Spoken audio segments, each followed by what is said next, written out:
Hello dear students, Comax ട്യൂട്ടോറിയലിൻ്റെ മറ്റൊരു വീഡിയോയിലേക്ക് സ്വാഗതം. കാലിക്കറ്റ് യൂണിവേഴ്സിറ്റി ഫസ്റ്റ് സെമസ്റ്ററിൻ്റെ റിസൾട്ട് യൂണിവേഴ്സിറ്റി വെബ്സൈറ്റിൽ പബ്ലിഷ് ചെയ്തിട്ടുണ്ട്. അപ്പോൾ BA BSc കോഴ്സുകളുടെ റിസൾട്ട് 2 ദിവസം മുമ്പ് വന്നിരുന്നു.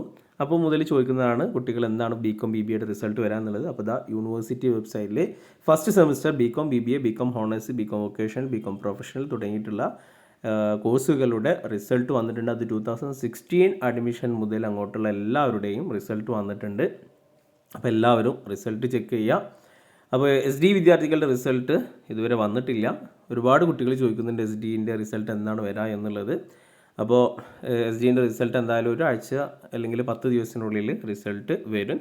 പിന്നെ റിസൾട്ട് വന്നു കഴിഞ്ഞ് കഴിഞ്ഞാൽ അതിൽ പല കുട്ടികളും നിങ്ങളുടെ ഫസ്റ്റ് സെമ്മിൻ്റെ എക്സാമിൻ്റെ റിസൾട്ടാണിത്. അപ്പോൾ റിസൾട്ട് ആദ്യമായിട്ടാകും യൂണിവേഴ്സിറ്റിയുടെ റിസൾട്ട് നിങ്ങൾ കാണുന്നത്. അപ്പോൾ അതിൽ O എന്ന് കാണാം, F എന്നൊക്കെ കാണാം. F എന്നുള്ളത് ഫെയിലാണ്. O എന്ന് പറഞ്ഞു കഴിഞ്ഞാൽ ഔട്ട്സ്റ്റാൻഡിംഗ് ആണ്. പിന്നെ A+, A, B+, B എന്ന് C എന്ന് പറഞ്ഞുള്ള ഗ്രേഡൊക്കെ കാണാം. അപ്പോൾ പല കുട്ടികളും O എന്നത് 0 അല്ലെങ്കിൽ ഫെയിലായിട്ടാണ് വിചാരിച്ചിട്ടുള്ളത്. O എന്നുള്ളത് ഏറ്റവും ടോപ്പ് മാർക്കാണ്. ഔട്ട്സ്റ്റാൻഡിംഗ് എന്നാണ് O കൊണ്ട് ഉദ്ദേശിക്കുന്നത്. ഓക്കെ, അപ്പോൾ മാർക്ക് കുറവുള്ളവരും അതേപോലെ ഏതെങ്കിലും സബ്ജക്റ്റിൽ ഫെയിൽ ആയിട്ടുള്ളവരൊക്കെ എന്ത് ചെയ്യുക, റിവാല്യൂഷന് കൊടുക്കാനുണ്ട് എങ്കിൽ റിവാല്യൂഷന് കൊടുക്കുക. റിവാല്യൂഷന് കൊടുത്തു കഴിഞ്ഞാൽ നിങ്ങൾ ജയിക്കുമെന്ന് ഉറപ്പുള്ളവർ എന്തായാലും റിവാല്യൂഷന് കൊടുക്കുക. ഓക്കെ, പിന്നെ റിവാല്യൂഷന് കൊടുത്തു കഴിഞ്ഞാൽ റിസൾട്ട് എന്ന് വരും എന്നുള്ളത് മറ്റൊരു ക്വസ്റ്റ്യനാണ്. റിസൾട്ട് എന്തായാലും ഒരു 5-6 മാസമൊക്കെ എടുക്കാറുണ്ട് റിവാല്യൂഷന് കൊടുത്തു കഴിഞ്ഞാൽ.